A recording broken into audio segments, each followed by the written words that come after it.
Everyone, hi, my name is Urvashi Joshi and this is my channel 333 high priestess. दोस्तों, ये video है मेरा spiritual disciplines को लेके।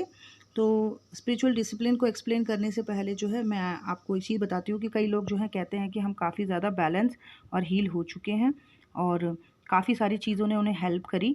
तो उसी चीज़ को लेके जो है मैं ये वीडियो बना रही हूँ। तो हो सकता है दोस्तों, जब आपने बैलेंस और आप जो हील फील कर रहे हैं, हो सकता है कि आपको जो है मेडिटेशंस ने हेल्प करी हो।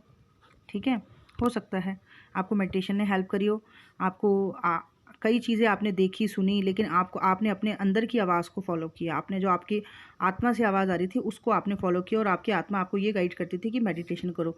तो हो सकता है कि आपको मेडिटेशन ने हील किया हो सकता है कई लोगों ने इस दौरान जो है बहुत ट्रैवलिंग करी हो और ट्रैवलिंग ने उन्हें जो है हील किया हो। कई लोगों ने जो है थोड़ा सा अपने आप को कॉन्फिडेंस में आए हों, बाहर निकले हों, उन्होंने जॉब वगैरह ज्वाइन करी हो। ठीक है, अपने आप को इकोनॉमिकली स्ट्रॉन्ग करने की कोशिश करिए और उसमें उनका कॉन्फिडेंस डेवलप हुआ हो। ठीक है, उनकी एनर्जी रेज करिए और इस चीज़ ने जो है उनको हील किया हो। ठीक है, कई लोगों ने जो है प्रेयर, साधना, पूजा वगैरह किया हो और उस चीज़ ने उनको हील किया हो। कई लोगों की क्रिएटिव साइड, डांस, नृत्य, सिंगिंग, रियाज या फिर पेंटिंग्स, जो भी उनका क्रिएटिव साइड था उसके ऊपर काम करके जो है उन्होंने हो सकता है कि अपने आप को हील किया हो। कई लोगों ने जो है किताबें पढ़ी हों, रिसर्चेस करी हों, बुक्स, गुरुओं को सुना हो, कई स्पिरिचुअल गुरुओं को सुना, उससे उनकी हीलिंग हुई हो। ठीक है, ठीक है, कई लोगों ने जो है योगा वगैरह किया हो। ठीक है, योगा के थ्रू जो है उनको काफ़ी हेल्प मिला और इसके थ्रू वो ठीक हुए हों। तो बेसिकली दोस्तों, ऐसा नहीं है कि ये सारी चीज़ें करने की ज़रूरत थी।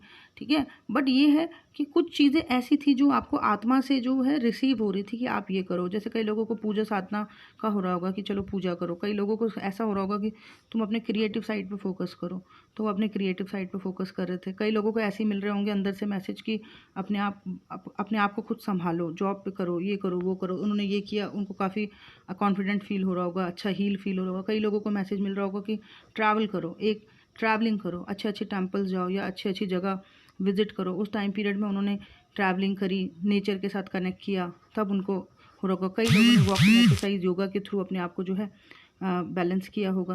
तो ये वो सारी चीज़ें हैं जो शायद आपको आत्मा से आवाज़ आई और आपने वो फॉलो करी और आप वो हील हो गए। तो अब जब आप बैलेंस हैं या हील हैं, तो दोस्तों ये याद रखना कि देखो, एक बार दुख का टाइम आता है, फिर सुख आता है, लेकिन ये साइकिल रिपीट होती रहती है। फिर दुख आता है, फिर सुख।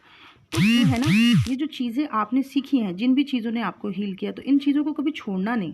हालांकि पहले की जैसे आप बहुत ज़्यादा टाइम इस पर इन्वेस्ट नहीं कर पाओगे, लेकिन इन चीज़ों को कभी भी छोड़ना नहीं। फॉर एग्जांपल, अगर मुझे जो है रिसर्च करने की जो मेरे अंदर आदत है, नॉलेजेस, किताबें पढ़ना, रिसर्चेस करना, तो मुझे ये लगता है कि आज मैं अगर बैलेंस और हील हो गई हूँ, तो ये चीज़ मुझे हमेशा करते रहनी होगी। अगर मुझे मेरे क्रिएटिव साइड ने जो है हील किया है, सिंगिंग ने या किसी भी चीज़ ने या मेरे क्रिएटिव साइड ने, तो मुझे इसको कभी छोड़ना नहीं है। ठीक है, हालांकि पहले के जैसे इतना ज़्यादा टाइम इन्वेस्ट नहीं कर पाऊंगी, लेकिन इस चीज़ को हमेशा अपनी ज़िंदगी का हिस्सा बना के रखें। फॉर एग्जांपल, अगर आपको पूजा साधना ने हील किया है, तो आपने उसको हमेशा करते रहना है अपनी ज़िंदगी में, थोड़ा थोड़ा।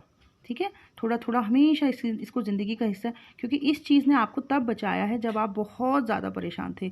हो सकता है योग ने आपको बचाया हो, वॉकिंग एक्सरसाइज ने आपको हाई वाइब्रेशन में लेके आया हो। तो इस चीज़ को आपने कभी भी छोड़ना नहीं है। इसको आपने हमेशा अपनी ज़िंदगी का हिस्सा बना के रखना है, डेली रूटीन का हिस्सा जो है बना के रखना है, क्योंकि ये किसी और ने नहीं आपको गाइड किया। ये ट्रैवल करने वाली बात जो थी, जो मैंने ट्रैवलिंग करी थी लास्ट ईयर 5-6 महीने, ये मुझे किसी और ने गाइड नहीं करी थी, ये आत्मा से आई थी। ठीक है, ये रिसर्चेस भी मुझे किसी ने गाइड नहीं करी थी, ये भी आत्मा से आई थी।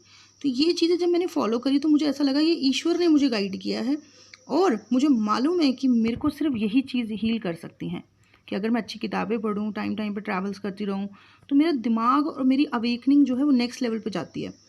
तो आपको जो भी चीज़ हील करती है और जो आत्मा से गाइड हुई थी, उस चीज़ को हमेशा अपनी ज़िंदगी का हिस्सा बना के रखना, उसको हमेशा स्पिरिचुअल डिसिप्लिन, उन्हीं स्पिरिचुअल डिसिप्लिन्स में रहना।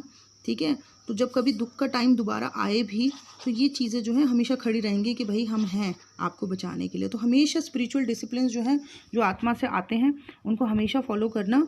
तो जो आप बैलेंस और हील हो रखे हैं अभी, वो ज़िंदगी भर आप रहेंगे, मैं भी रहूँगी। तो जैसे मैं आप कोशिश कर रही हूँ कि मैं अपनी ये जो किताबें पढ़ने की हैबिट्स हैं, इनको कभी ना ख़त्म करूँ, या अपनी जो रिसर्च करने की जो हैबिट है उसको कभी ना ख़त्म करूँ, या अपने क्रिएटिव साइड पे जो फोकस करने की आदत है उसको कभी ना ख़त्म करूँ। हो सकता है आपके और मेरे अलग हों, हो सकता है किसी को मेडिटेशन हील करता हो, लेकिन मुझे जो है मेरा क्रिएटिव साइड हील करता है। तो ऐसे ही हर पर्सन का अपना अलग अलग चीज़ होता है जो उसको हील करता है, और जो नेचुरली अंतर आत्मा से आता है, वो जो अंतर आत्मा से आ रही है चीज़, हील या बैलेंस होने के बाद कभी भी उस चीज़ को जो है आपने छोड़ना नहीं है, ठीक है। उसको हमेशा ज़िंदगी का एक हिस्सा बना के रखना है, डेली रूटीन का जो है एक हिस्सा बना के रखना है, ठीक है। तो वो स्पिरिचुअल डिसिप्लिन जो है वो आप हमेशा लाइफ टाइम फॉलो करना, क्योंकि वो चीज़ आपको हमेशा बचा लेगी, ठीक है। तो अगला टॉपिक होगा मेरा स्पिरिचुअल ईगो, जो मैं कल बनाऊंगी, बट आज जो है यही टॉपिक था। आई होप आप लोगों को अच्छा लगा हो। Thank you so much. Bye bye मेरे प्यारे भाई बहनों।